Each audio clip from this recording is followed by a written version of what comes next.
up, Badlands? Explain those Badlands. That's a hell of a name.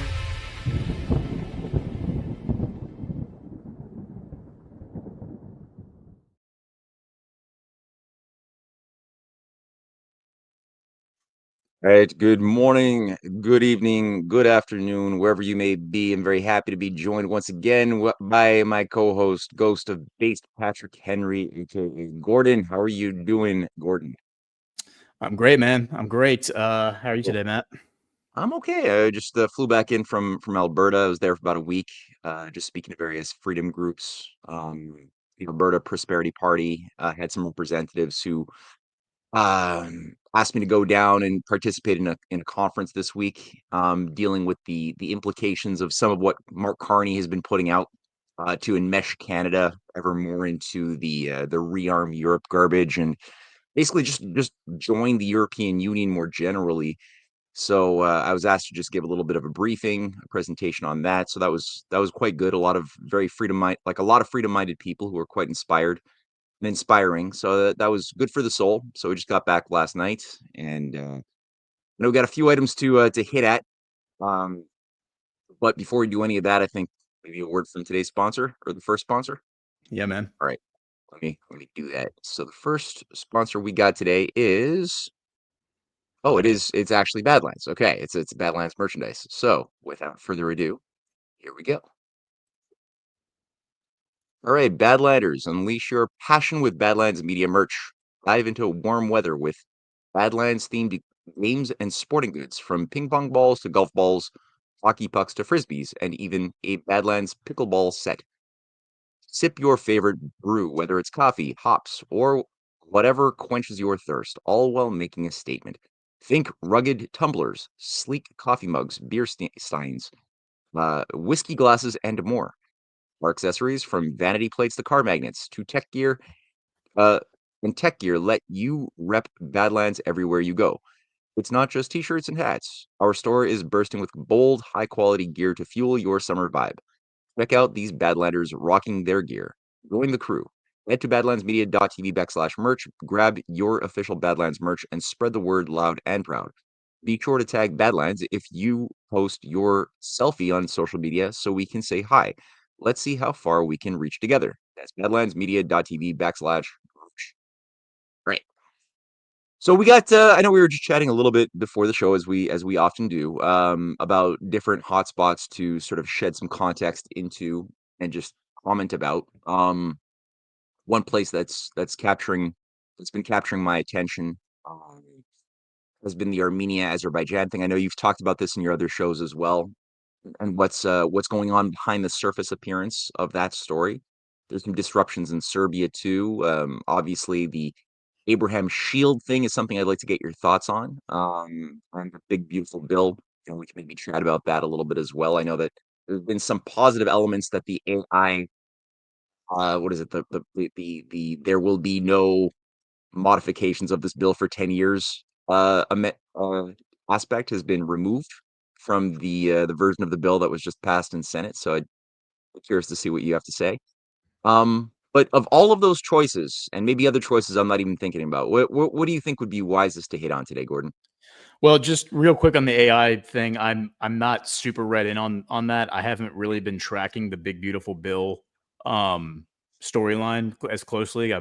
My head's been in the geopolitical realm. There's obviously a lot happening there, and a lot of the other hosts on Badlands are following that really closely. So I kind of defer to their analysis. But I mean, surface level, I thought it was really inappropriate for the federal government to tell state governments that they aren't allowed to legislate issues. Like, I feel like that is an inversion of the Constitution, and that's not the way the Constitution is supposed to function. So I understand the counterpoint, and coming from the construction industry and the architecture industry, that one of the biggest challenges we have here in America is, I wouldn't say the biggest, but a huge economic challenge we have is the fact that California is a communist state, and they basically have overregulated everything. Every industry is overregulated to the 10th degree, particularly the construction industry. And so every single manufacturer has to make their products to satisfy to meet the California standards, because they're not going to make two products. They're not going to make a product for California and a product for the other 49 states. But California, you know, I don't know where it stands now, but years ago it was always said it was like the 5th largest economy in the world. And so basically California was screwing over the rest of the country because we were all overpaying for construction materials, because all the materials had to meet these insane communist level regulations that were all probably just grift and graft, in order to be allowed to be sold in the state of California. And so therefore everyone else is overpaying for building materials because of California.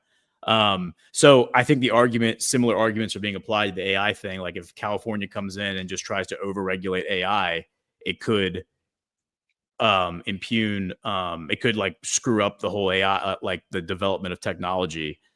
To me, it kind of seems like, I don't know. I mean, this is a debate that needs to happen. Like, I think it's inappropriate to just like stick this in a budget bill and be like, oh yeah, let's just like throw this 10-year moratorium in and not like allow any laws to be passed on AI for 10 years at the state level. That seems a little insane. I think if we are gonna pass that law, like if the federal law needs to be passed in order to ban all states from regulating AI, that should be a standalone piece of legislation that is heavily debated publicly, and the public should be deeply informed on both sides of the position. This crap where we just like stick stuff into a budgeting bill, An omnibus, it's insane. Yeah. It's totally insane. And the final point on that is, I'll just say, like, I don't really care that this budget bill got passed, frankly. Like, the idea that we're gonna pay off $37 trillion of debt, like, come on, let's not be stupid. And by the way, when the Federal Reserve was created, it was created to enslave us with debt slavery. So the Federal Reserve has to be abolished if we're going to be free. I agree with that completely.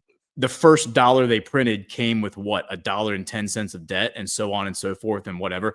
There isn't enough currency in circulation. If we seized everybody's bank account, if we seized every US dollar in circulation right now, we still would not have $37 trillion to pay off the debt, because there's not $37 trillion in circulation. There is $37 trillion in debt, but that's because every dollar ever printed by the Federal Reserve comes with extra debt on top of it.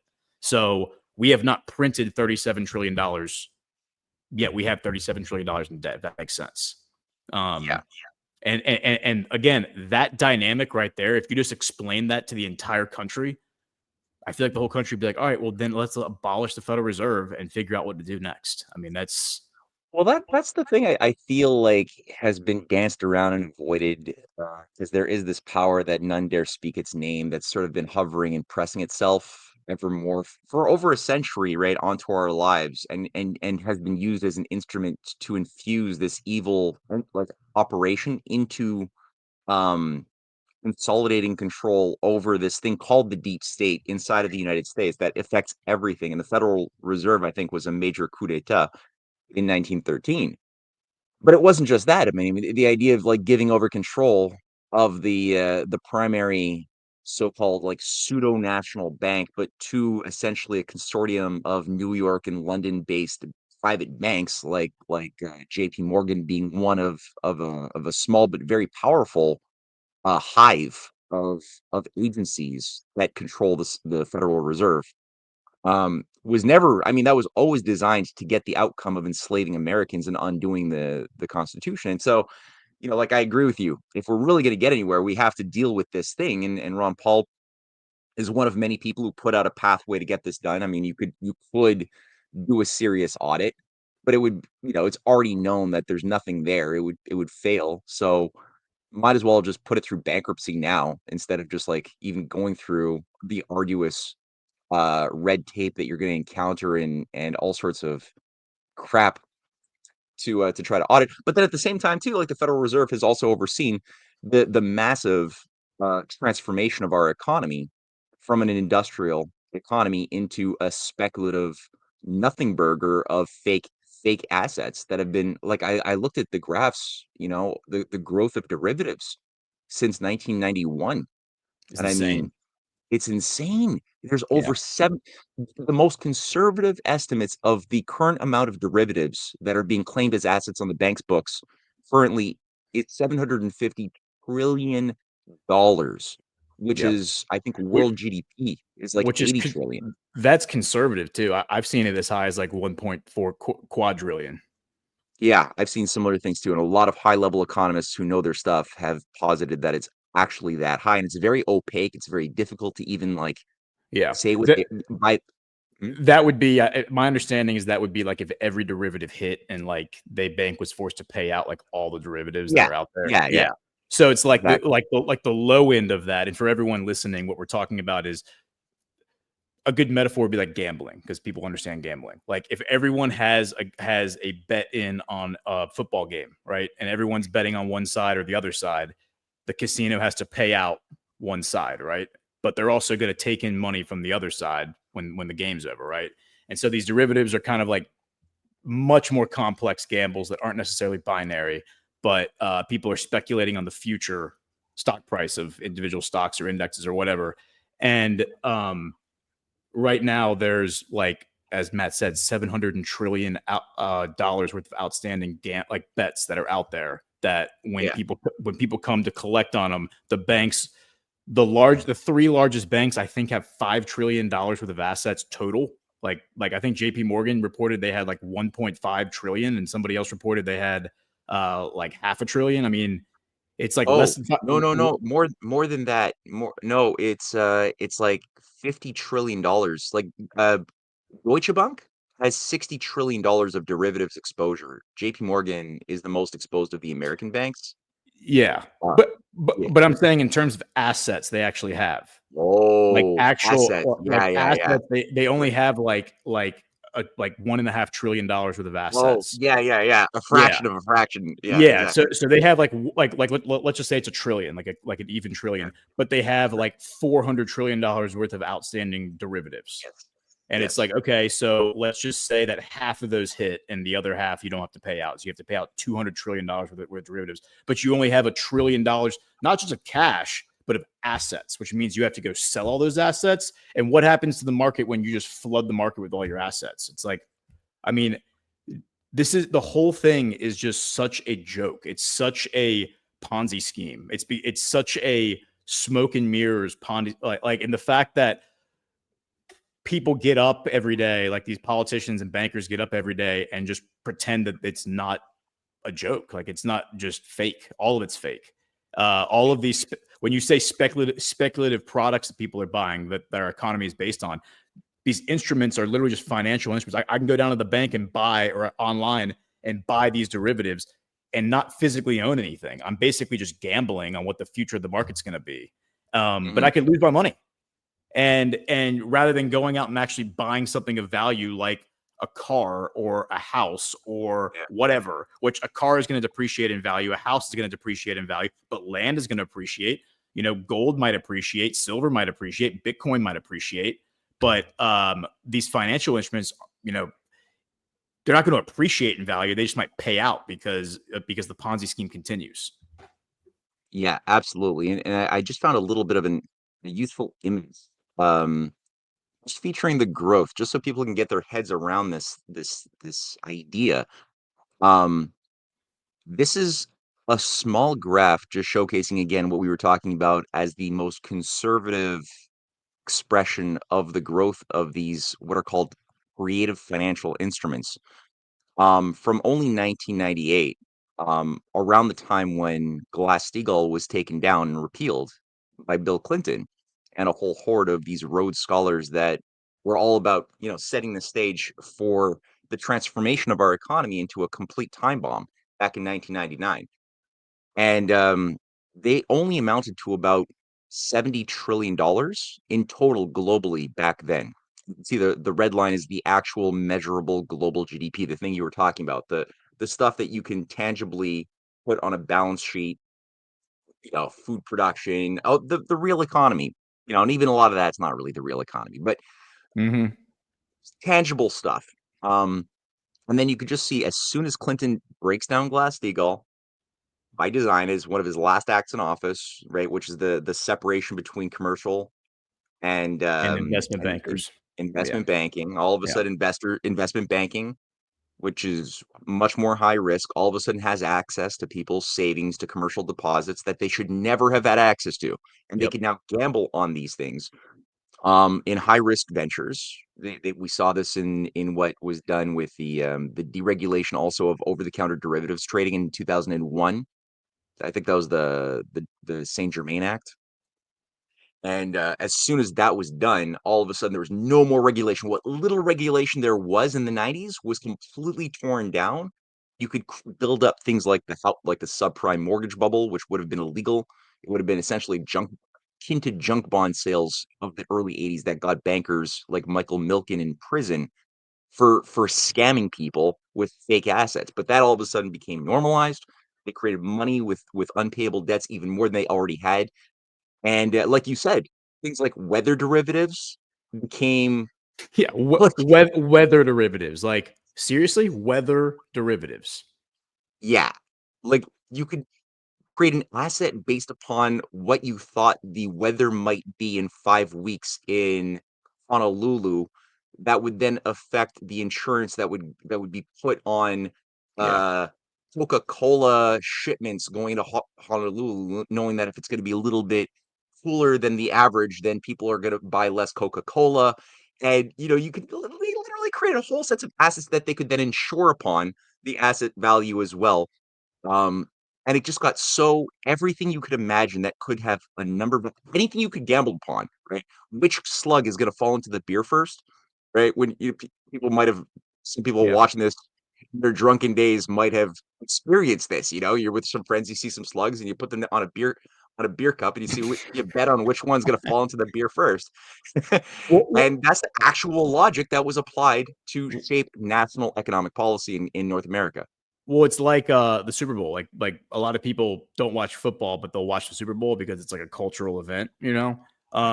And people who don't gamble will gamble on the Super Bowl, but rather than gambling on the game, they'll gamble on the color of the Gatorade that's going to be poured on the coach's head at the end of the game, or they'll gamble on like when they flip the coin at the beginning to see who gets the ball first. Is it heads or is it tails? And then you start getting into more like complex things like how long is the national anthem going to go for? Over, under, whatever, like a minute and a half.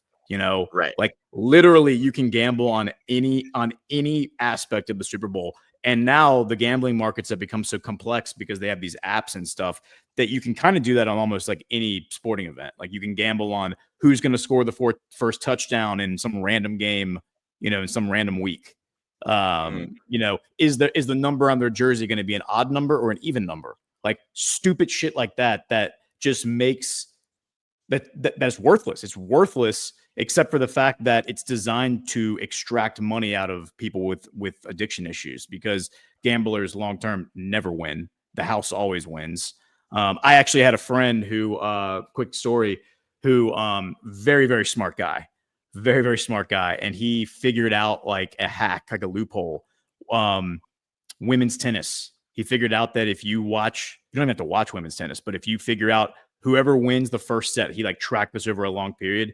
Very, very smart guy. And he figured out whoever wins the first set in women's tennis, I think it's best of 5. Like 70 to 80% of the time wins the match. And so he just started, he opened up accounts on these apps and just started gambling on that. And he figured out, and a lot of these matches are happening in like Japan. So he'd wake up at like 4 a.m, place a bet, then go to work. And he made like tens of thousands of dollars doing this. Every single app, which are all backed by the casinos in Vegas, kicked him off. First, they flew him out to Vegas, and put him in a suite. Him and his dad went out there and they had like a fun weekend. And then after he won enough money, they were like, all right, you're no longer allowed to gamble on our app because you're not supposed to win this much money. You're actually supposed to give us all of your money. And it was just like, he would lose, like he would put money down, he would lose plenty of times, but more often than not, because of the statistics of it, he would win. And he just figured out this loophole that women's tennis, whoever wins the first set almost always wins the match. And it's like a very consistent thing.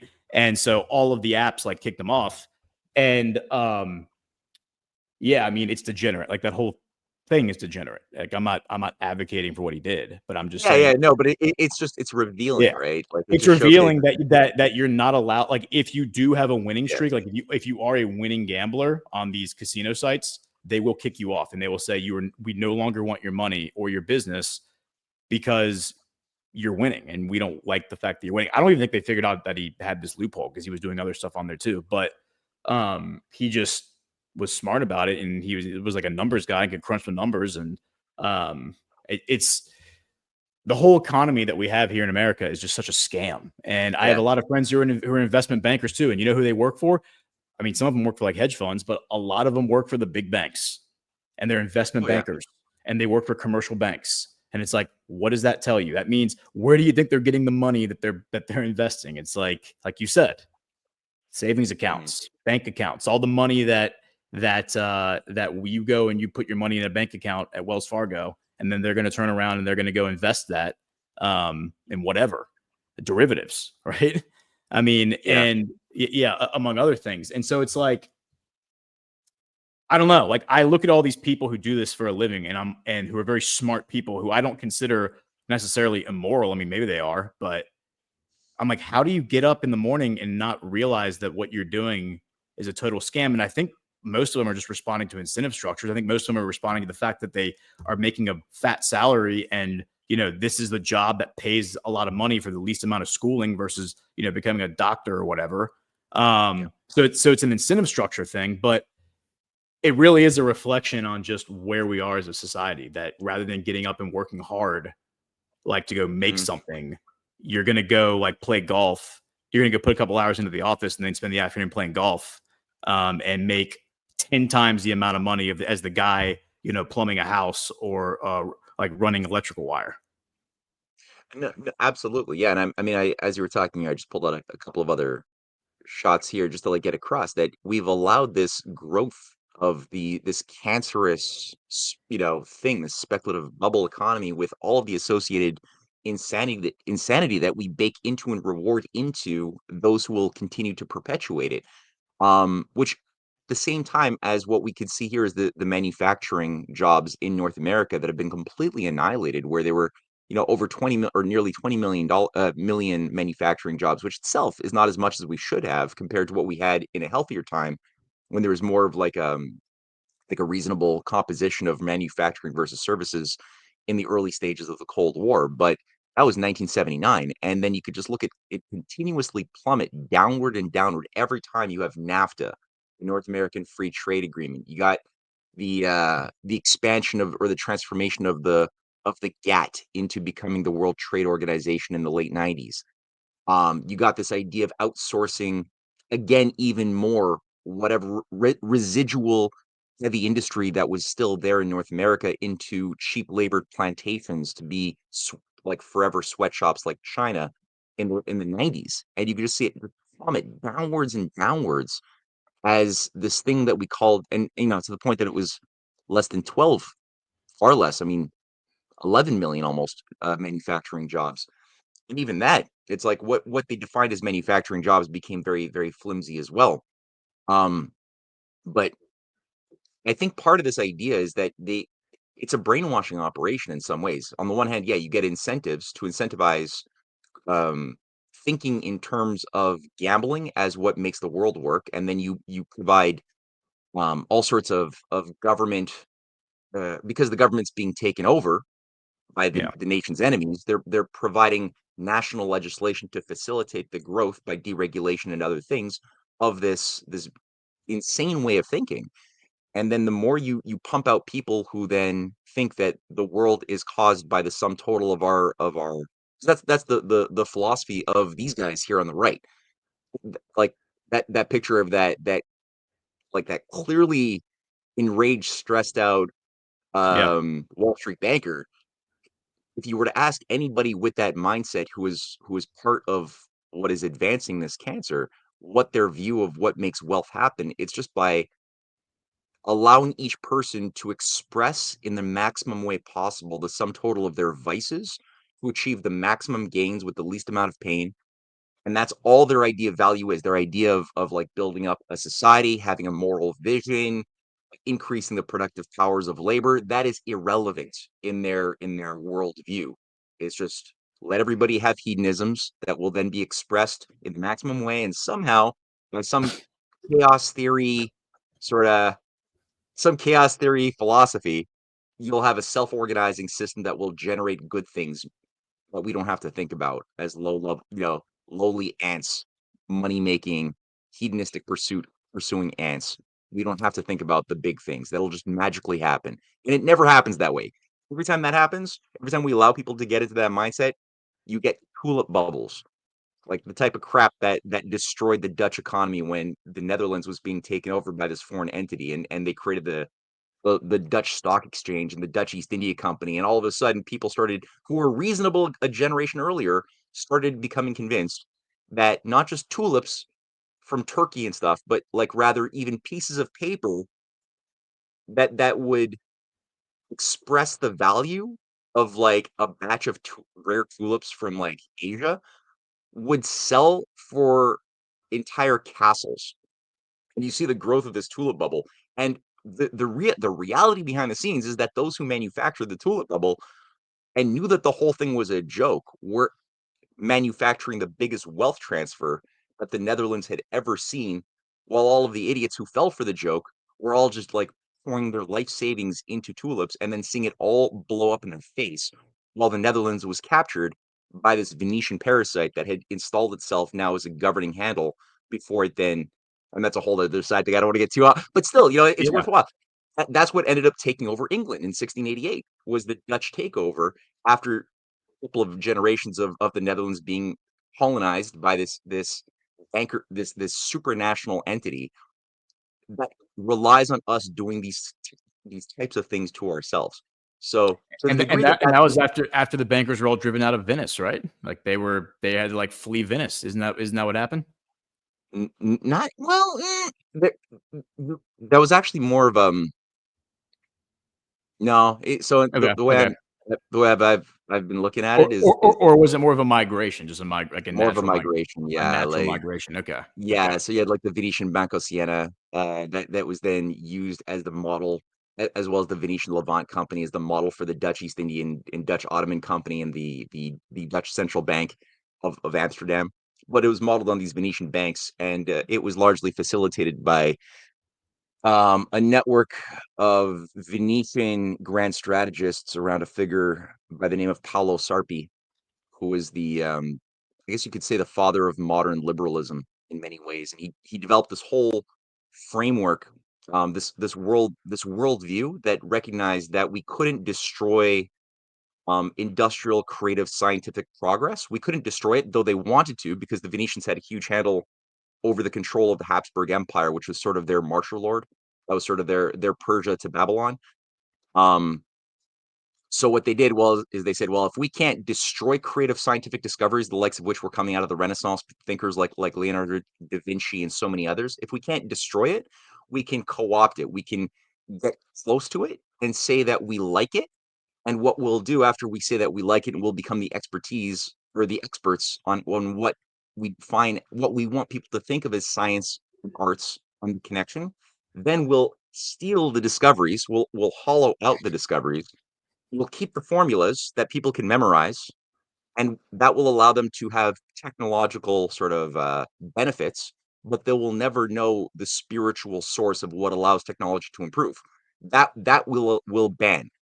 And so he created this whole thing, and for the science of economy, they're like, well, let's have certain mechanisms of supply and demand, certain mechanisms that will allow for people to think about what an economy is, um, and we'll introduce principles of basically of gambling into the idea of what an economy is, and that was like at the heart of Anglo-Dutch liberalism when they brought this stuff into Amsterdam and started making for the very first time this argument. All you had to do was gamble with the stock values of what you think something might be worth in the future, instead of actually thinking about what are you building for your kids in a real way. You're just looking more like gambling on real estate or whatever, and that's where the tulip bubble sort of justified itself. And then it was later on done in England with the South Sea Bubble in 1710 to 1720. They did the Yeah. exact same thing. They basically gambled on fake imaginary values of assets from different pirates that said that they had like hordes of gold from the Americas, and they got everybody, and including Isaac Newton and others, to just put all of their investments into these imaginary values. And then it was discovered after the fact that it never existed. These are all lies, but it was too late because all of these, Dutch Phoenician operatives had already been able to prepare the groundwork for a massive wealth transfer in England that consolidated their power in 1720 around the Hanoverian dynasty that had been infused into it. So it gets wacky, but it's very much connected to what we're living through right now. Yeah, and I mean, a perfect example. I want to address a few of the things that you just Yeah. said, 'cause you covered a lot of bases there. The perfect like, I don't know if it's analogy or just the perfect example of what you just described is the modern shitcoin, right? Like these people who go online and they're like, "Hey, I'm starting a digital currency, like buy my digital currency," and some celebrity gets into it, and then they pump it up, and it gets pumped up really high, and people are buying in at like a very high price, and then it turns out that like the person, not necessarily the celebrity, maybe they had like a 30% of it, but somebody else had like 70 to 80% of it, and when it hits its peak, they sell all of their um, holdings, and then the value just crashes because it's not getting pumped up anymore, and then everyone's left holding the bag. And I mean, there are so many examples of that in the stock market over the years of it's called a pump and dump. It's what people do. It's supposed to be illegal. The SEC is supposed to go after it, but of course they don't, because they're probably in on it. But sometimes I guess maybe they'll go after the low hanging fruit, but the people who aren't maybe part of the club who are doing it. But there's plenty of people doing it who never get in trouble. But I wanted to, you said a lot of interesting things there.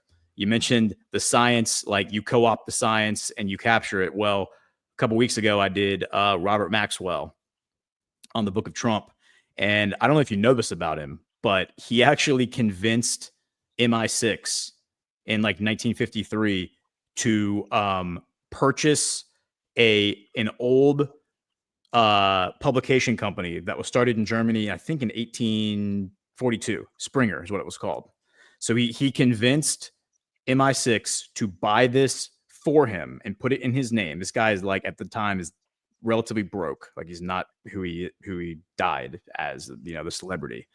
And he said the reason he was able to convince them to do it is because, says it was MI6 which had given him the money to establish himself in publishing. MI6 had bankrolled him in the early 1950s as they believed it would be a good chance to obtain intelligence about Soviet scientific work, because Maxwell had contacts in the Soviet Union and said, I can publish from using this German publication company. Not only can I publish English scientific papers and British scientific papers, German scientific papers, but I can publish Russian, Soviet scientific papers because I have friends in the Kremlin. And then I can steal those papers and give them to you, MI6, before they're published. So you will have the technology. You can put patents on the technology, whatever. And so basically, he buys this company. This company had some nefarious, Charles Darwin's grandson was one of the board guys on it, something like that. Here, I'll show you all the people who were involved. Charles Darwin, like Jr. or whatever, the third, Alfred Egerton. You had Edward Salisbury, who pioneered like garden weeding, like garden weed science, which I couldn't find a direct connection between him and Monsanto, but it turns out that the publishing company that Robert Maxwell created, because he took this company Springer and he renamed it Pergamon Press. You may have heard of that. Pergamon Press is like one of the biggest publishing companies out there.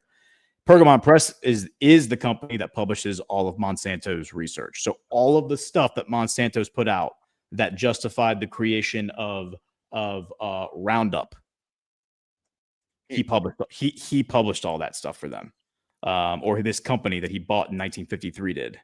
And what's interesting is that then he goes on to buy tabloids and other media stuff. So he is presented throughout the 20th century, the latter part of the 20th century, as this media mogul, this really impressive businessman, like a Donald Trump type figure, right? But it turns out all of it was fake. He wasn't even a self-made businessman. He convinced MI6 to bankroll him and create him into this character, this celebrity, so that he could steal scientific data from the Soviets and give it to Britain, give it to British intelligence. And then Pergamon Press basically goes on to shape a lot of the science of the latter 20th century, along with other major publications. And now you have like the white papers that feed into the World Economic Forum and those types. And those are the white papers that they use to justify, 6 feet, social distancing, 2 weeks to slow the spread, like all that crap. And it's a lot of it is done under this really, really nefarious concept called effective altruism. It's actually an NGO that I've done a deep dive on that was directly connected to the FTX scandal and Bill Gates. That's a rabbit hole for another day. But point is that what you just described is exactly what Ghislaine Maxwell's father did with MI6 in 1953, and it, as I understand it, it shaped the latter half of the 20th century, like the scientific development of the latter half of the 20th century. And going back to, kind of bringing this back to what we were talking about before with the banking, the incentive structure is this: like, you don't have to be an evil person to go get a job as an investment banker. Here's the incentive structure. I know this because my friends have told me this. The incentive structure is, they're numbers guys. These guys are like crunching numbers. They realize if they can make X number of dollars in salary per year, they can put it into a retirement fund and retire when they're like 45.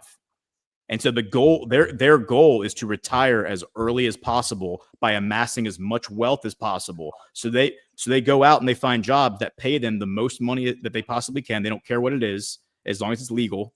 And it's banking. Investment banking is where you're going to do that. And the whole point is freedom. That's the whole point. Is that when they're 45, they can go do whatever they want for the rest of their life. That's right. Yeah, that's the dirty thing about this whole thing, right? Like nobody wakes up thinking I'm going to do evil today. That's not like the motive for most human beings. Despite the fact that many of those human beings who wake up and do evil, have that's the consequence of their life's decisions and the wiring that they've chosen to adopt for their mind and how it processes information and how they engage with the world around them is something that actually accelerates mass destruction, but they're not aware of it. And it reminds me a little bit of what John Perkins had said, that you can actually kill more people with the stroke of a pen if you're an economic hitman than you can with 1,000 mercenaries for a dictator of a small country, right? That's true. As a World Bank high-level economist, you can kill more people more effectively, and many of those economists working for the World Bank or the IMF have no idea that that's actually the consequence of what they're doing. Or let's say somebody working in high-level investment banking like Mark Carney was, or Mario Draghi. The fact that these guys, who are two high-level technocrats positioned to bring about some form of a, as far as I believe, they believe that it's necessary to reduce the world population, through as a response to the consequence of the very speculative bubble that they both themselves oversaw the growth of as pioneers, bringing about this, speculative hive of gambling insanity in the 90s and early 2000s in Europe and North America. Both Mario Draghi and Carney, both of them have this view that to solve this problem, which they both, understand is gonna if nation states can't get their act together and solve it in a human way, then it will result in them being responsible for reducing human population, which they think is a good thing. Like they've got a bunch of logical backflips and contortions that brought them to the conclusion that there's somehow a virtue, a necessary virtue, in doing this sort of thing on even that higher level of evil. And then on the lower level of evil, for most people who aren't even in on that part of the operation, they still think, okay, I'm doing what I'm doing because I want happiness. I want to have a retirement. I want to be able to have a family. So I want to get out of my job as fast as possible and retire at 45 or earlier, by maximizing my money now, and the ends justify the means. Doing bad things justifies this good end, and that never works. So, based on what you were saying with Robert Maxwell's promotion as a front man promoting this pseudoscience and also stealing real scientific discoveries and repackaging it for the sake of his British intelligence handlers. Um, One thing that struck my mind, which also feeds into this simultaneous discussion of this fake science of short term myopia that's been put into economics, was Charles Darwin himself, right? Like what we had was Charles Darwin, I wrote it. This comes up in my volume 1 of the Clash of the Two Americas book. I got a whole chapter 14 on this. Is that Darwin is celebrated as like this, God man today. Like he's like a secular deity. And as you pointed out, Charles Darwin's grandson was on the board of Pergamon, publishing. Darwin himself never discovered anything. Just to get across, he didn't discover anything that had not already been noticed by higher quality naturalists before him during his own time. Whatever is useful in the Darwinian model or the hypothesis of evolution, whatever mechanisms have usefulness in them, adaptive and other things, were already observed before Darwin by people who didn't have the baggage of Darwin or the toxic assumptions of God, of the universe, of human nature that Darwin did have. And so he had handler, and his handler, who the guy who managed Darwin was? Who? Thomas Huxley. No way. Really? Yeah, yeah, the grandfather of Aldous and Julian Huxley. Yeah. I mean, I recognize the name Huxley. Yeah. Yeah, that Thomas H. Huxley was the handler. He's known as Darwin's bulldog. He completely handled and managed Darwin for years and years and years. Darwin would not even be allowed to go out in public and try to defend his own thesis that he published in 1859 in his famous book on natural selection. He wasn't allowed. He couldn't put into words his own thoughts, apparently. So the guy who was deployed to do these public debates was Thomas Huxley. Thomas Huxley also oversaw the creation of an organization during this time called the X Club. And the X Club was done, I think it was set up in 1865 to basically promote a Darwinian way of trying to interpret the universe. And he brought together different specialists representing different fields of science, um, optics, mechanics, economics, even, Matthew Arnold from, um, the school of sort of literary philosophy of the British Empire was also brought into it. But you had all of these different specialists brought in, and their job was to try to reinterpret their fields of geology, of astronomy, of everything through a Darwinian lens. And Darwin, what what made him very valuable for the British Empire that wanted to use his theories to justify the expansion of the British Empire over the world was this idea of survival of the fittest, that species must necessarily be destroyed by superior races who are more fit, which obviously for, an imperialist trying to destroy Africa or India or China or everybody, they love that because then all of a sudden people say, "Oh, what you're doing is immoral." Well, they could say, "Well, it's science. Sorry, it's not my fault. It's just science says that you're unfit and we're more fit. So if you could prove that you're more fit, you would be destroying us and enslaving us in Great Britain, but you're not, I guess, Africa." And so that would be one thing. The other thing is in Darwin's system, it said the only way to look at the cause of how a lower state of life becomes a higher state of life is through statistical probability matrix, like basically statistical probability theory is Yeah. what you can use. That ultimately everything is caused by total randomness on the small, but Yep. there's these random mutations that sometimes, like the rolling of the dice, like in a casino, you can get Yep. lucky in craps, and somebody gets lucky and gets a bigger claw that they can then use to just kill their rivals who are like trying to get more food in a world of diminishing returns. And so who has the bigger claw wins the food, wins the sex. But it's all based on a random function of rolling of the dice. There's no higher mechanism of moral perfectibility, of beauty. None of that was permitted in the Darwinian matrix. or And or a, cr- also, or a creator that like engineered it all because his brilliance and like how every single thing in nature is the perfect like the perfection of engineering and how yeah, everything it's all like a system that all works together. So yeah, like the water cycle being the perfect example of how water moves through the earth and it rehydrates the earth and then goes up in the sky and then comes back down and then goes in the ocean and then comes back. I mean, over and then the seasons. like locking up water in ice, and then you have the spring with the spring flush where the water comes rushing down the mountain, destroys a lot of stuff, but then that also clears the way for new plants to grow. I mean, it's a perfect system that something engineered.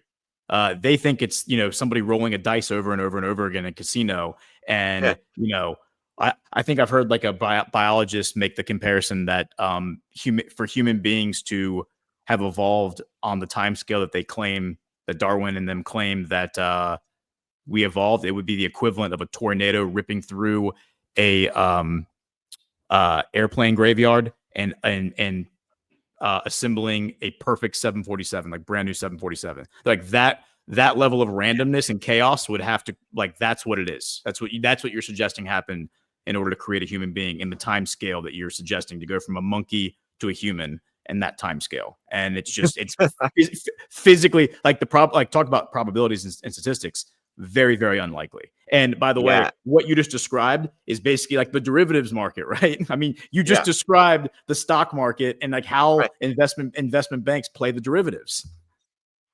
I'm so glad that you picked that up. That's right. And for everybody watching, just think through how the statistical probability theory, it has been applied to every field of science that they've wanted to corrupt, right? By getting good people who mean well to become brainwashed in thinking that they can only know their field of biology, of medicine, of virology, of whatever, of economics, through the lens of the science of maybe, the science of rolling of the dice, right? And with, as soon as people allow themselves to accept that theory, they cripple their mind's ability to discover what is right in front of their face. When people look at a beautiful galaxy, these beautiful uh, uh, photographs that we've seen of other galaxies, safer galaxies that have these beautiful symmetrical spiral golden section configurations. It's beautiful. Where you look at it, even from the standpoint of like flowers and the gorgeous, array of both symmetry and color and 5 and 8-fold symmetries, especially, that tend to emerge a lot in nature. And this harmony, all of the evidence of harmony, order, and purposefulness that is in front of us, you can't see it. Or if you see it with your eyes, they intellectually have to try to explain away that this beauty that they see with their eyes is actually an illusion. It's like, you think you're looking at something beautiful when you look at a flower, but in reality, it's just random particles, subatomic particles with electrons bouncing randomly with no coherence around a nucleus, within which there's, neutrons and protons that have no purpose of where they're located. It's all knowable only by, probability. We might know that it may possibly statistically be located here or here or here, but we can't know anything about what principle is governing its behavior, and that these atoms just happen to be filled mostly with empty space, they say, right? So we're mostly empty. They say 99% of every atom is empty, and thus, since we're made of mostly atoms, we're mostly empty. So thus, they when they see that, oh, we seem to be speaking words, and we seem to be having an intention and an order animating the flow of our conversation or society doing something, it's actually chaos. It's randomness. It's just a matter of luck that it happens to be unfolding in a way which is cogent to a human mind, which appears to take in information that is ordered, but it's not. It's just like you said, tornado hitting a what is it, a garbage pile, and then like Airplane, reassembling. yeah, like one of those airplane graveyards, and then assembling a 747 Yeah, perfectly. the example I had heard that I'd liked was like somebody walking down the stairs with like all the ingredients to a cake, the eggs and the milk and flour, and then just like slipping on their shoelaces and falling down the stairs. And then by the time they get to the bottom of the stairs, they have like, like everything just randomly fell into place in just the right way, and now they have a cake. That was the example I heard, but it's oh, here's the last thing. The punchline I want to get at is that in 1869, this X Club that Huxley had created, they created an official propaganda um, vehicle, and that propaganda vehicle that they created that still exists to this day was called Nature Magazine. Nature friggin' magazine. anybody can go to a magazine stand or whatever now and buy a copy. That was created by Thomas Huxley to promote this statistical way of looking at the universe through a Darwinian lens in everything, that then was bankrolled by the Rockefellers a few years later. But yeah, it's not real science. We thought it was, but it's not. It's And not it's real very science. similar to what Maxwell was doing. Yeah, it's not real science at all. And and they also reduce everything to a violent competition over scarcity. Which, Yeah, if that's actually how the natural world functioned, then you would see species of animals going extinct every year. Like you would see species of animals just being wiped out by more dominant species of animals. And yet, the only time we really ever see animals going extinct is when ecosystems are destroyed and entire systems are taken down. Like it's never like one animal destroying another animal. It's an ecosystem being destroyed, and because of that, an animal that only lives in that ecosystem and nowhere else is then wiped out, or is then right. driven to the point of being marginalized. It's very, very silly, and it takes Mm, something that is natural, which is competition. I think competition is a perfectly natural phenomenon, but then it turns it into something very sadistic almost, where it's like it's a violent competition over scarcity, where all the hyenas have to eat as many zebras as possible, because if they yeah, don't, they're going to starve. But if that were the case, then like all the zebras would have been wiped out thousands of years ago, or hundreds of years ago, or whatever, right? But that's right. not how it works, because then the hyenas die, their bodies become part of the grass, the zebras eat the grass. It's like that's I'm pretty sure, like, didn't the Lion King explain that to kids in a very simplified way? It's like the circle of life, right? I mean, The it's circle of very, life. very, Yeah. and that's a very simplistic way of looking at it. They're like symbiotic. They're symbiotic relationships in the natural world, where you have fish that clean sharks and sharks that eat fish, and animals that live side by side that you would think would kill one another. Birds that sit on top of the alligators' heads and clean the alligator's head. I mean, Mm, all those systems exist out there, but and those kind of buck this idea of like a violent competition, where where creatures are trying to amass as many resources as possible, or at least dominate every other animal or every other creature in their ecosystem, in their environment. And that's right. really Well, like what social Darwinism, like the theory of social Darwinism, is all about, is that I'm going to amass as much power and wealth as I can and dominate everybody around me, right, to their detriment. right. Yeah, and I think that gives us a good example of like the healthy free trade versus the toxic free trade historically. Like, because like, why did free trade work when it was applied within the United States amongst the various, former colonies that were now a new country? They were now states. It worked well. It was a good thing when applied internally within the US, because the early stages, each one of the early states had protective barriers between them and their neighbors. They couldn't trade, amongst Virginia and Boston with free trade internally. Everyone is like fighting each other in a sense for scraps, and it was becoming kind of self-destructive. It was a nation kind of divided within itself. That's Canada's problem. Canada is never permitted by the British Empire since our very origins to ever have free trade within the provinces of Canada, and that's why the empire has been able to keep very tight control over a nation divided by itself. So Canadians on the East Coast don't feel any emotional or moral connection or economic connection to Canadians on the West Coast, and West Coast Canadians hate East Coast Canadians. It's wild. Psychologically, wild. But they can't have free trade and they've never been allowed. Design, right? Divide to conquer.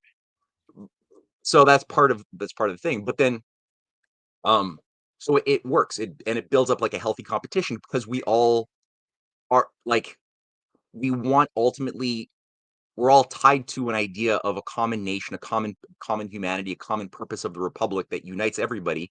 That that's good, and it produces good effects. But then when you look at the British Empire's promotion of free trade amongst the Indians and the Irish, and all of the free trade deals they were trying to get people to sign, it was designed, like you said, with this social Darwinian agenda behind it, of just simply getting them. It was dishonest. It wasn't based on like free competition or actual fair competition in Yep. any way.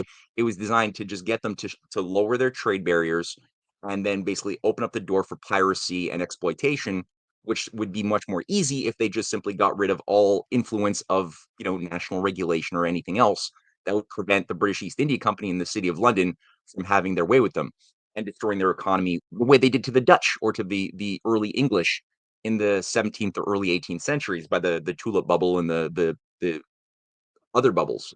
What they did to America with all these ridiculous, I mean, what they did to us. What Thomas Massey and Rand Paul are out there screaming at the top of their lungs that Donald Trump is trying to reverse, which is why I point to those two guys and say there's no way those are good people. There's no way that Thomas Massey and Rand Paul are operating in good faith, because they both seem like very intelligent people. I mean, Rand Paul went to medical school, right? I mean, medical school, you have to be smart to get into, right? I mean, there's no way that these guys. Like we said, the problem with medical school today is that it for the last century it's been it's a Prussian Rockefeller made.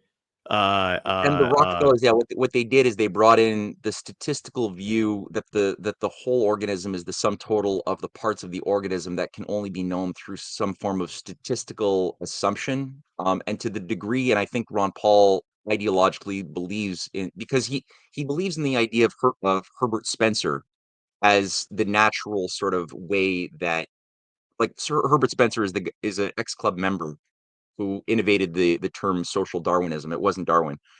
um, and was sort of the supposed enemy to Galton. Galton was Darwin's cousin, also a member of the X Club, and they both created these two social applications of Darwinian philosophy. Herbert Spencer applied a more sort of libertarian view, saying that we should just allow the strong to naturally destroy the weak in a race for diminishing returns. For profit in a world of diminishing returns, and the weaker of the human race will naturally be exterminated and subjugated but with no national regulation at all. So that was like one approach that became sort of the foundation for the later libertarian school of the Austrian school followers of Ludwig von Mises. Friedrich von Hayek used Herbert Spencer as sort of their baseline to justify their Austrian school Habsburg idea of organizing society that way. And then the Galton school, who was like Herbert Spencer's rival in their debates. Now they're both part of the X Club, so they're not really rivals, but they acted like they were. Galton said, no, no, no. We need to have national control, centralized controls in the science of eugenics. And he created the science of eugenics, again, a statistical science, which he just said should be more centrally managed, with the state being the thing that would enforce the sterilization laws or promote the better genetic breeding of the more fit to undermine the less fit. And that became the backbone of what's his name? John Maynard Keynes. So the Keynesian school, Keynes was a follower of Galton. And so the Keynesian school became what was set up by the London School of Economics in 1931 to debate Friedrich von Hayek, right? And both created this mass debate saying, like, how do we deal with the Great Depression? Which nobody dealt with the very provable fact that that Great Depression that had sunk the USA and Europe into calamity was itself completely orchestrated as a fictitious as an orchestrated bubble in the early 1920s, based on the same thing, right? Just deregulate the economy, allow for unbounded speculation of broker call loans, and allow brokers to take out more loans to gamble with other people's money than they could possibly pay back. And that created like like 10 times more overvaluation than the world economic markets combined.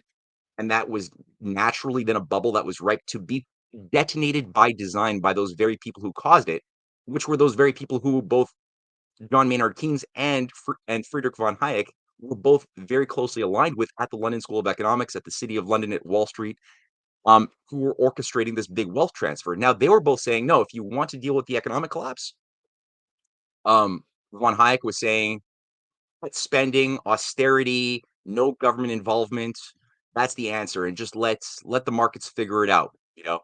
And then on the other side, his buddy, his lifelong friend, John Maynard Keynes, was saying, no, no, no, it's all about state control.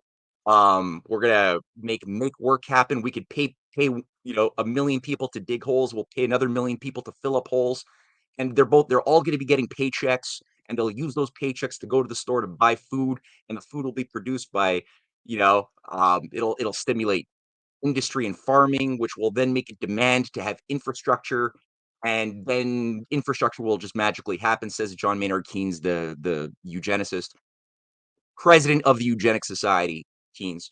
And then people think that that's their choice, and one side goes and infests the Liberal Party or the Democratic Party, the other side goes and infests the Republican Party during the Cold War. Both sides were equally part of the same X Club operation earlier on, and the real like discussions about like, well, what are we doing for our kids? Like, what are we really building in a cogent manner that both allows for creative freedom of the individual and competition that's healthy, but at the same time, some ordered, like intentional outcome at the same time to like get something done. We don't know how it's going to get done, but we know we got to get the thing done. That's completely like forgotten. JFK tried to bring it back, but that was short lived.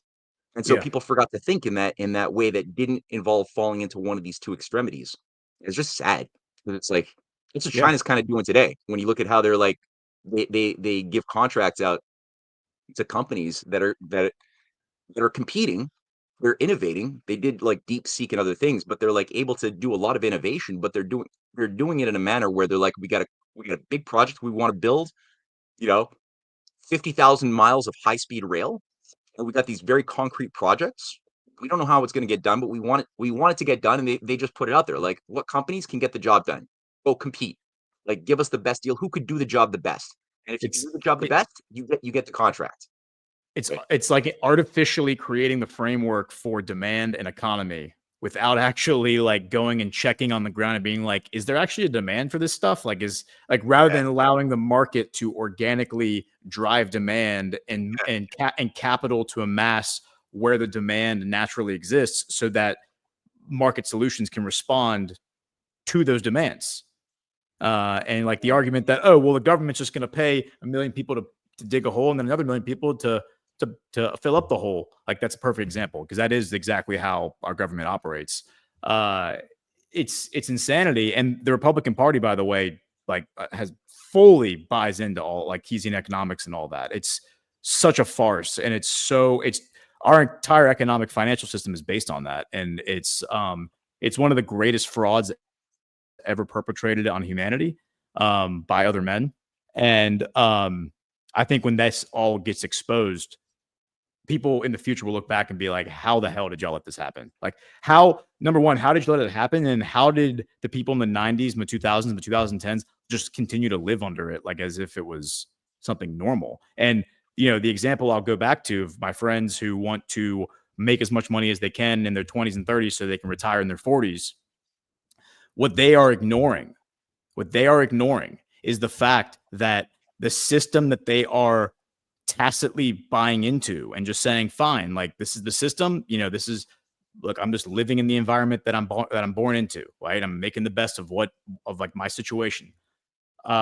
Yeah, dude, the numbers that you're crunching when you're in your 20s about how you're going to retire when you're 45, what happens when college for your kids that you claim is absolutely necessary is twice as much as it costs now? What happens when housing is 5 times as much as it costs now? I mean, look how much a house costs now versus 10 years ago.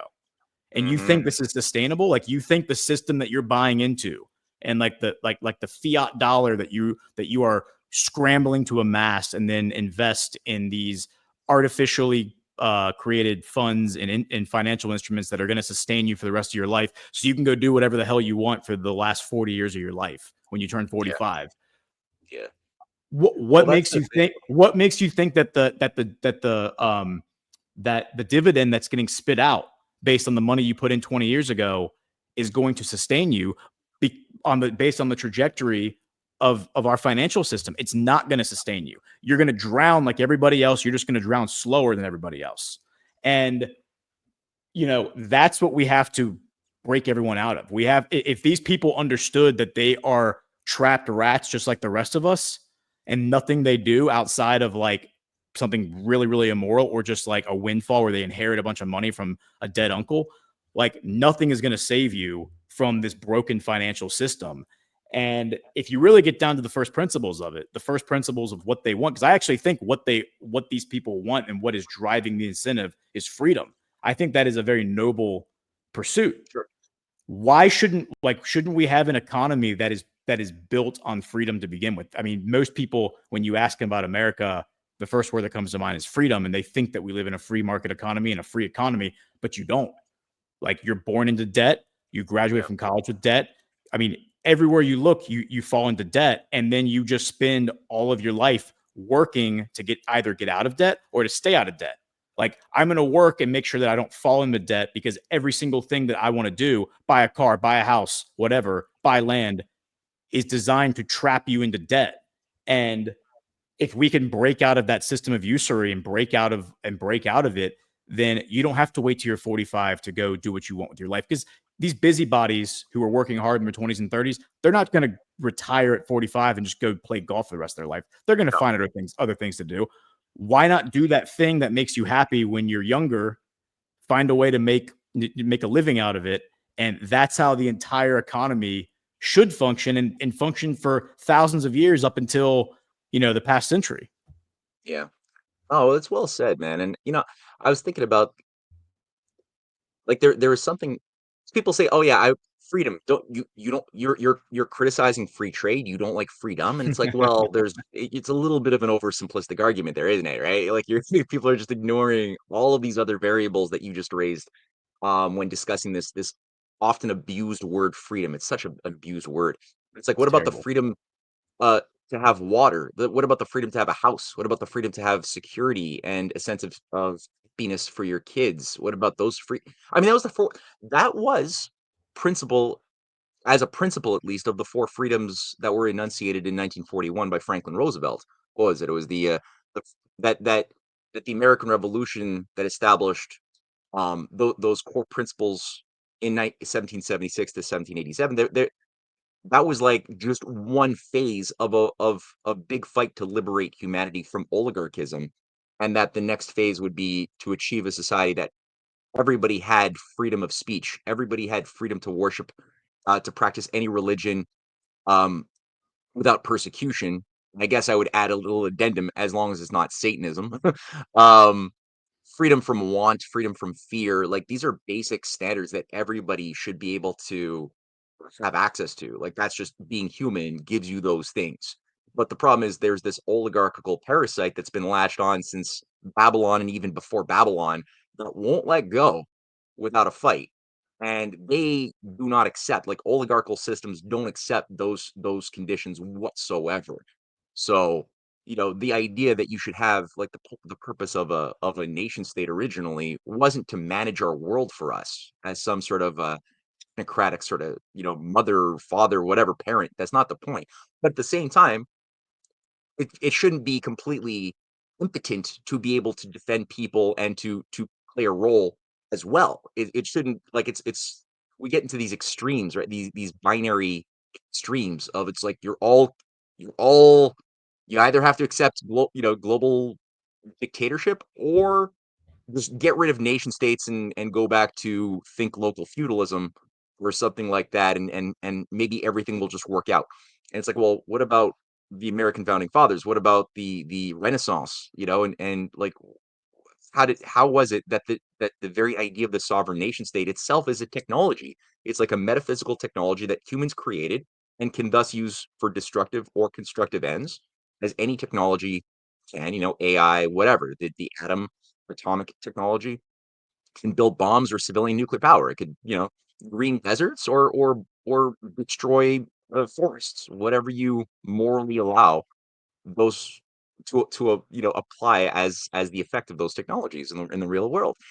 So it's like, why not have, like, some form of, like, we used to have fair trade, where we had things like parity pricing, where you that the market could determine the price of goods within reasonable limits. But if the price of a good, through whatever shenanigans caused by Wall Street or London speculators, resulted in the price of farm goods falling so low that the farmers themselves couldn't cover overhead costs of maintaining their farms, then you would have, like a regulatory reset, or not a reset, but, like, you would not allow it to go that low. Farms would go bankrupt because farmers couldn't pay for their tractors and their farmhands Yep. and anything else, or their rent. And it couldn't go so high that the consumer couldn't afford to buy the houses Right? So you could allow the price of houses and real estate to fluctuate, but not so high that all of a sudden the people who need to live in the house can't afford the house. The only people who could afford the house would then thus be like what, BlackRock? They could buy it up, but like that's not Yeah. fair. So then, but that requires like I guess just a human sense of moral common sense to be able to say, okay, there's no absolute mechanism except these basic moral standards of that like consumers and producers both need to have justice. They both have to, justice has to temper the symphony.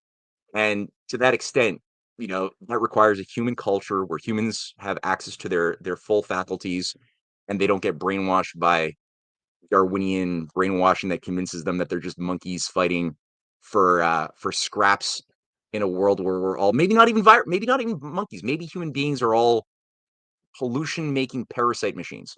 That's all we are, right? That's what kids Hmm. today are led to believe. Um, how are these kids with that philosophy of what they are and what humans are going to possibly think in the terms that we've been talking? They're They, not.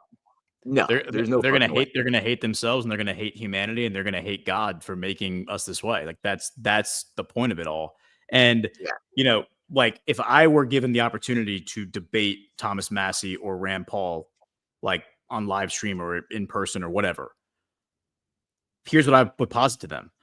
If you think that the tariffs are anti-free trade, then Mhm. you should advocate openly for legislation that re-legalizes slavery and legalizes the creation of sweatshops. I should be allowed to go start a sweatshop in my backyard and gather up all the neighborhood kids and with a gun to their head, force all of them to sew up Nike shoes in my backyard, because that's what Rand Paul and Thomas Massey are arguing for. Because these goods that are being shipped into Walmart from Vietnam and all these third world countries are being sewn up. They're Nike shoes that are being sewn up by kids who are put into slavery under the sword and forced to work for pennies on the dollar. And then they're allowed to bring their cheap goods, their cheaply made goods. It's laundered through transnational corporations who, at some point you're paying a legitimate businessman who's not pointing a gun at somebody's head to, do the transaction.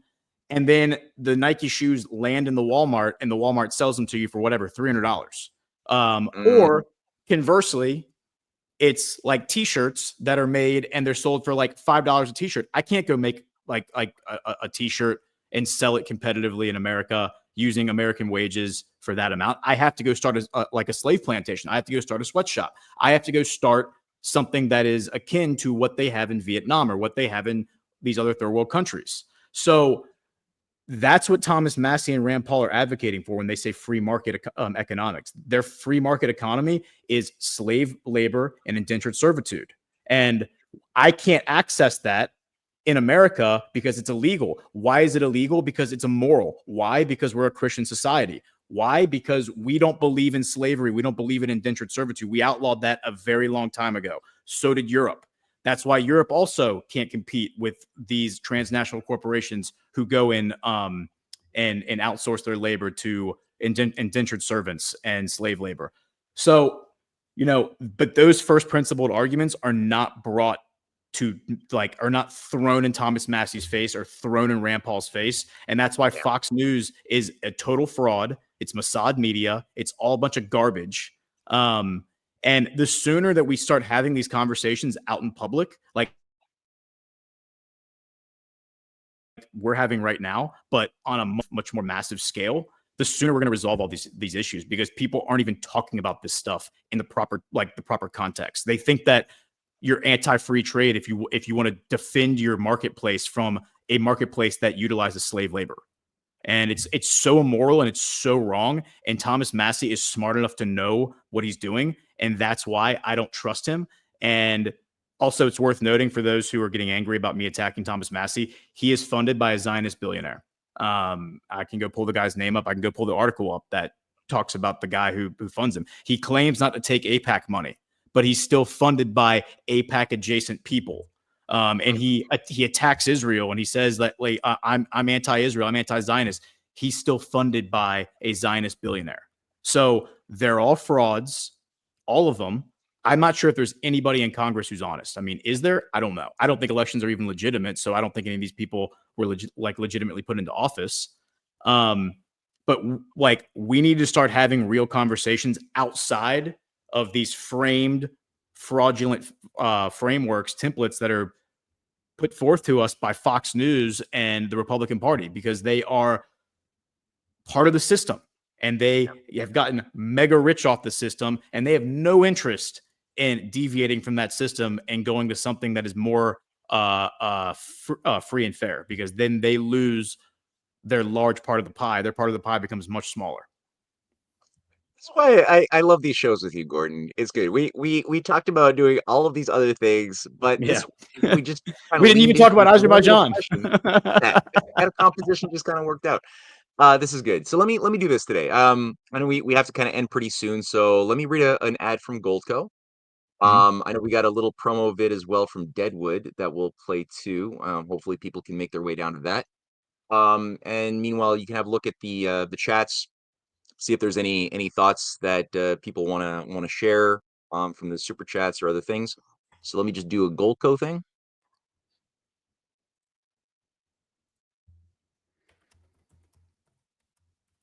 All right, Goldco. Have you heard about President Trump's impact on gold? Every time Trump's name surges in the headlines, gold goes with it. It happened the day he took office, and it's still going up. Gold doesn't just like Trump, it rallies around him. If you bought gold the day he became president, you'd be up almost $400 an ounce by now. Here is the thing. Gold has been used as a store for value for centuries. The government can't easily manipulate it, and it's known as a hedge against market risk and inflation. How high will the price of gold go under Trump's second term? Will gold continue to break record after record in 2025 and beyond? Learn about an IRS loophole that allows you to diversify your savings with gold and silver tax and penalty free, with a free copy of the gold and silver kit sent directly to your doorstep. Plus, you could qualify for up to 10% instant match in bonus silver. Visit badlandsgold.com to learn how you can add gold to your portfolio. That's badlandsgold.com. Okay. So, any good thoughts or questions from folks I who've just, been watching? before we go any further, I Oh, just want to like show my work here, because oh, I made some statements there that I think people might find upsetting. So the number one organization that funds Thomas Massey is this group called the Club for Growth. It was established in 1999. Okay. Its largest funder is a billionaire named Jeff Yass. Okay. So I'll show you who Jeff Yass is in a minute. If I scroll down here to the people who they fund, let's see, the 2012. They're funding Ted Cruz. They're funding Jeff Flake. They're funding Thomas Massey. They're funding Ron DeSantis. 2014. Let's just go and we'll go through and find all the places they're funding Massey. So there's Massey in 2012. There's Massey in 2020. It says that in the most recent election cycle, it looks like they gave him tens of thousands of dollars, like $32,000. And then let's see, with regard to the 2016 Republican presidential primary, the Club for Growth was critical of Mike Huckabee, Chris Christie, John Kasich, Ben Carson, and Donald Trump, Carly Fiorina, and Donald Trump. They said that Marco Rubio, Rand Paul, and Ted Cruz were the real deal candidates. Okay, those are the ones they backed. And while there are questions that remain, they also thought that Jeb Bush and Scott Walker were also really, really good guys. Like those were so Jeb Bush, Scott Walker, Marco Rubio, Ted Cruz. That should have been the Republican primary in 2016, according to this group. Jeff Yass, who, as I just showed you, is their number one funder, is an American billionaire businessman, a net worth of $59 billion as of May of 2025, up $27 billion from a year ago. So he's almost doubled his wealth in the past 12 months. And he was born in 1958 to a middle-class Jewish family and is let's see. Looks like he donated $2.3 million to a super PAC supporting Rand Paul's presidential candidacy. So look, like Rand Paul's funded by this guy. Thomas Massey is funded by this guy. And Haaretz in 2021, Haaretz is an Israeli newspaper, reported that Jeff Yass was behind a large portion of the donations to the Kahalit Policy Forum. The Kahalit Policy Forum is a conservative libertarian right-wing Israeli nonprofit think tank established in 2012. So he's like involved in Israeli politics. Okay, so he's involved, like he is an Israeli billionaire involved in Israeli politics, and he funds Thomas Massie and he funds Rand Paul. So all of this stuff, Rand Paul, by the way, is pro-Israel. So like this is, I mean, he's anti-interventionist, but he does support Israel. So this is like, again, I just wish people would just be honest. Like Rand Paul's father said that people should start wearing, I think Rand used to say they should start wearing the NASCAR jumpsuits that have the names of all their donors on it. But even that probably wouldn't even be enough, because they would just create like an LLC or a super PAC, and then they would just give all their money to the super PAC, and then you wear the super PAC name on. It's so much dishonesty. There's so many layers of lies, man. And people are defending people for the wrong reasons. They think that somebody's first principled because they adopt one policy position, but then they're being totally dishonest about that policy position among everything else.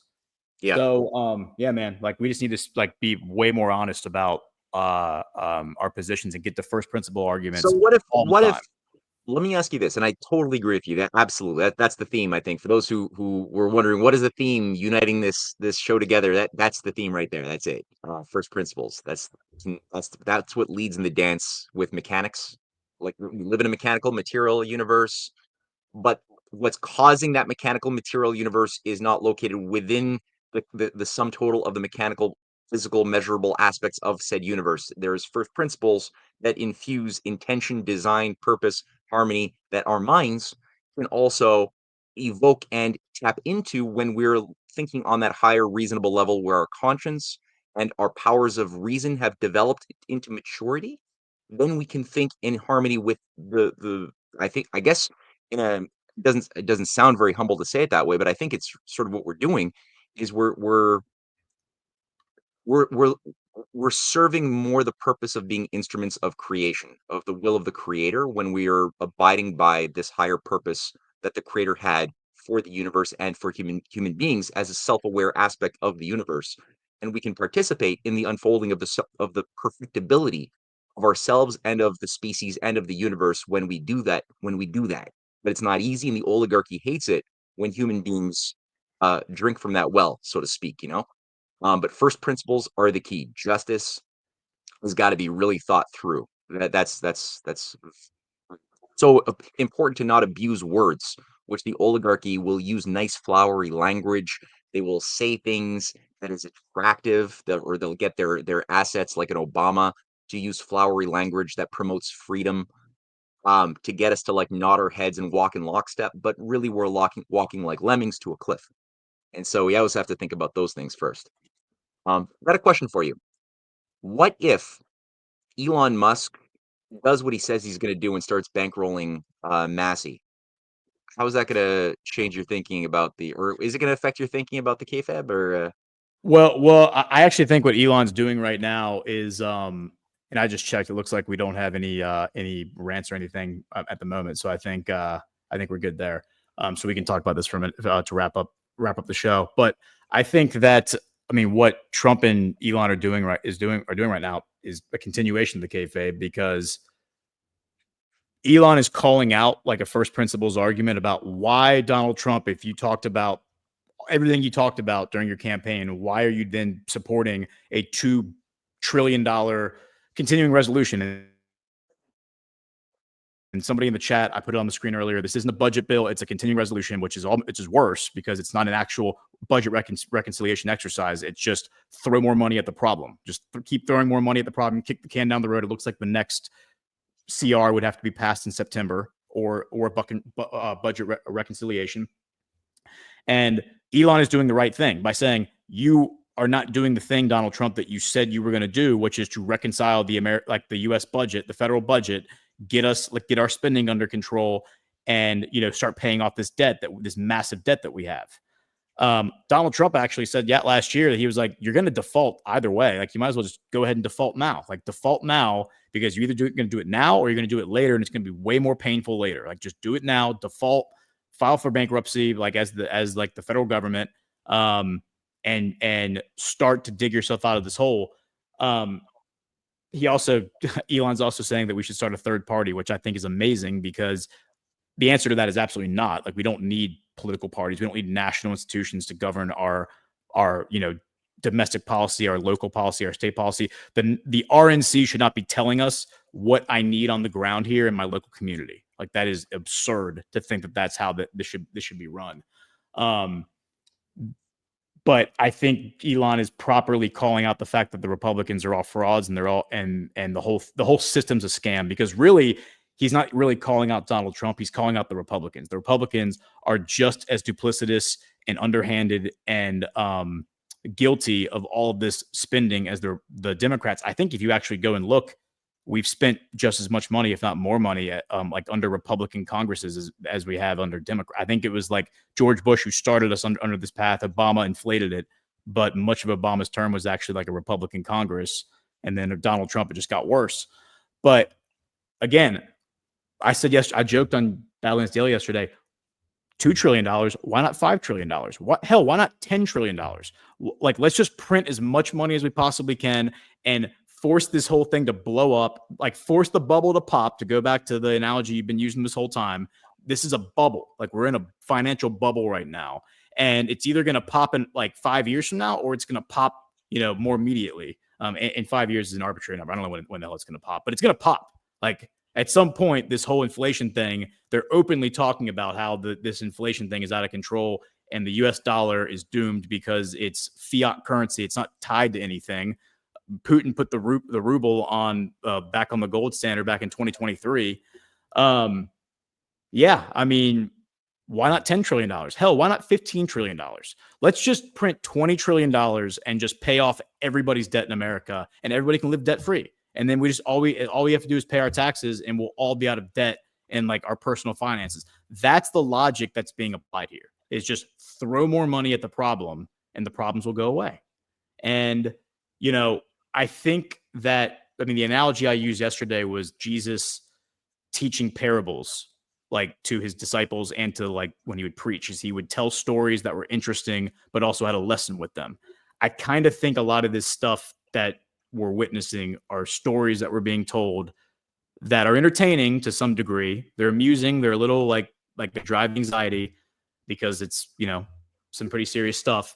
But there's a lesson to be derived from all of it. And the lesson is that the Republican Party is a den of vipers, a bunch of treasonous traitors who have betrayed all of us, and they all should be held accountable through law and order and due process. And also that our financial system is a total fraud, and the people who created it are even worse than traitors. They're probably devil-worshipping scumbags. Probably. They are devil-worshipping I disagree. Scumbags. Yeah. Okay. There we go. Hey, look at what CanCon did in the chats. You see that? Let me see in the chats. Oh, CanCon, thank you. I appreciate that. Okay, yes, we have some rants coming in. CanCon, $10. Can't have no rants. Great show. Someone match me. And then also CanCon. Also, Maddie's kayfabe. His objection to tariffs was that it's Congress's job, and it is. They delegated the way to the president. Okay, I don't disagree with that. Like he's right that it should be Congress's job to do tariffs.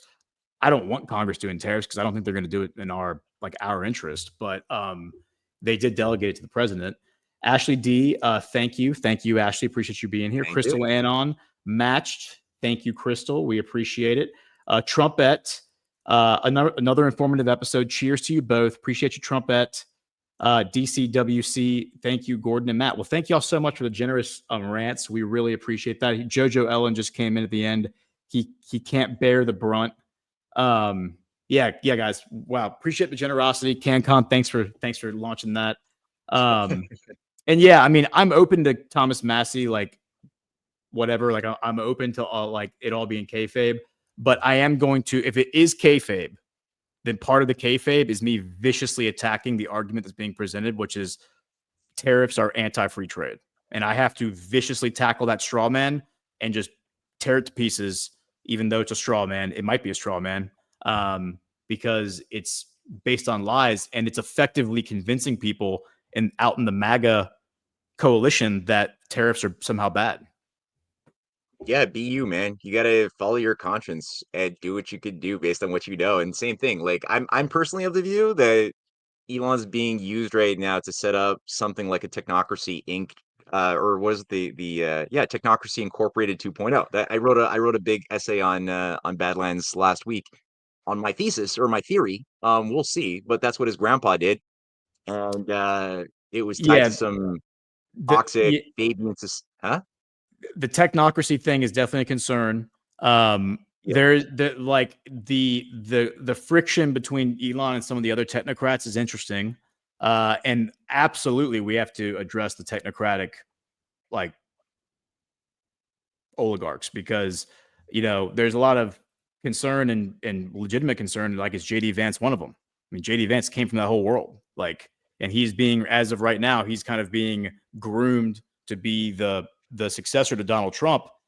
And so for that reason, we have to address, like, are these technocrats? Who are these technocrats? What are their objectives? But before you go after the technocrats, of course, you have to recapture the justice system. Like, we have to be able to administer justice against people who have malicious intentions. You can't do that without control of the justice system. So there's like an order of battle here that like we have to run through in order to get there. But all of these things I think need to be talked about. And the more that while kayfabe may be real, we shouldn't be participating in the kayfabe. We should be viciously attacking whatever is right in front of us. And what's right in front of me is that people saying that tariffs are anti-trade. That's just wrong. And there is another rant that came in. A couple more rants. Mel, Wow. 213, great show, guys. A thought-provoking conversation I'm going to share with my kids. They're in their 20s. Good springboard to a great discussion with them. Good. Well, thank you for the support. Thanks for being here, and thanks for sharing the show. Walker 75 matched. Thank you, Walker. Ziva 95 matched. Thank you. And then D Dale DD, another great show. Thank you. IIS 2C, I'll match and double. Thank y'all, man. Y'all came in strong here, so I appreciate it. Matt and I both did have a hard stop at 1:30, so we kind of have to end the show here. I would just keep going and welcome in this race for Matthew. That's fun to watch. Yeah. But again, thank you all for your generosity. That little wave, and thank you everybody for your encouragement. It keeps us going. Thanks. Yeah. Gordon, for this edifying chat. I look forward to these every week. Like, you have no idea. And next week, we'll try to rein in or pull in Cynthia Chung, and we'll pick her brains. And she's done an amazing deep dive into some deep Iranian geopolitics, and I think that'll have a lot of value for what's going on right now. And we'll share her trilogy of essays that goes with that. Maybe during the show or before the show. No, you know what? We'll leave it as a surprise. We'll let people watch Cynthia. We'll probe her brain, and then we'll share her work after that. I've been teasing that y'all have some receipts or some good info on Iran, so people are excited about it. And Walker 75 just came in. I truly enjoy listening to you both. Well, thank you, Walker. Thank you all for the generous rants, and we will end it here. Hit the thumbs up, share the show, and we'll see you next week. Doodles. Thank you so much for joining us, and don't forget to hit the thumbs up on this video. And a special thank you to all of our advertising partners. Please remember to shift your dollars to support those businesses that support Badlands Media.